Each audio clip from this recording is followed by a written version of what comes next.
Here I have Toshiba A10-A, and today I'm going to show you how to enable Do Not Disturb mode on this device. So to do this, what you have to do is to go to Settings,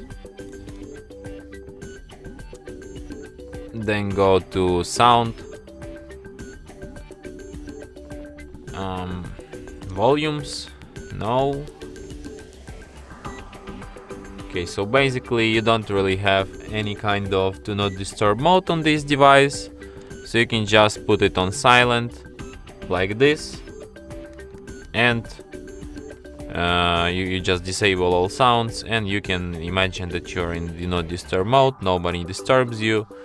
You just disable all sounds, and that's how it works.